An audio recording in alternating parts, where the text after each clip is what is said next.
The Blues continued their pre-season tour as Pochettino Chelsea took on Eddie Howe's Newcastle, what resulted in a draw but is still a very highly tactical game. So Newcastle switched to a back four from a back three, which we saw against Aston Villa. Although Newcastle built it up with a back three with either Trippier at right wing or sometimes Danny Burn at left wing position. The 18-year-old Luis Miley started as a lone pivot and Sandro Tonali at the right midfield position. We all know that Newcastle like to play very unpredictable type of football, especially up front. The one unpredictability is Miguel Almiron position. Sometimes he would be at hugging the touch line at right wing, the other time tucked inside. Eddie Howe likes to give his players a freedom of constantly rotating.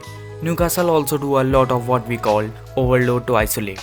That means overloading one side of the pitch numerically while keeping width on the other side to isolate a winger against the fullback. Their wingers isn't afraid of 1v1. Stats show that they have the third highest attempts of dribble in Premier League last season.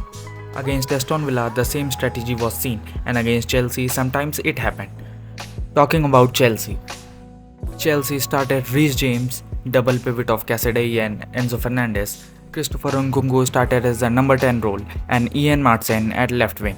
One key point of that Casadei Enzo pivot was Enzo dropped deep to orchestrate the play, whereas Casadei remains up. Another familiar tactics were seen as Martin positioning. Reece James got all the freedom to roam in wide areas, which allowed deliveries from Enzo Fernandez. Same structure of three at the back we saw against Brighton, Chilwell using all the space due to Martin positioning. Off the ball, Chelsea were too compact, focusing on stopping Newcastle central progression. However, Newcastle are not really that team to stop at central due to their directness and threat they possess at the wing. Chelsea were compact and showed a good amount of discipline with their structure.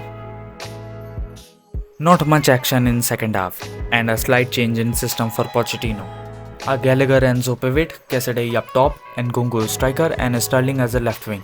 For Newcastle, Eddie Howe shifted Gordon as a false nine, Isaac at left wing, and Tonali at defensive midfield role.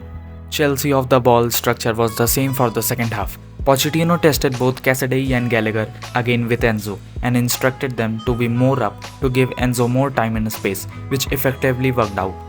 Pochettino also tested Cucurella and Chilwell advance by letting Sterling inside, but second half didn't follow the same intensity the first half was played. It's not easy to play against a very unpredictable side by not only its unpredictability in attack but the high press which tested Pochettino's side. Chelsea are still in progress and Pochettino is testing different things. It ended in a draw. The second half was flat and ended in a typical pre-season style. Nico Jackson continues to impress in the striker position. Jackson was a constant thorn in Newcastle sides with his clever movement. Jackson's willingness to work in the channels, drop short and run behind make him a potent weapon.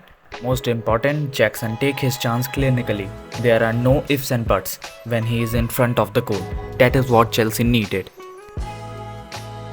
Chelsea still needs a midfielder who can cover spaces for Enzo Fernandez or whoever starts, because Casadei and Enzo's reaction to the Newcastle goal was pretty telling. Couldn't get close to Gordon, who had all the time to pick out Almiron. Cucurella's misjudgment led to error, but it still underlines how important and natural DM will be for Chelsea. As Pochettino post-match conference pointed at missing piece from Chelsea midfield as seen here. But what did you make of the game? Comment below.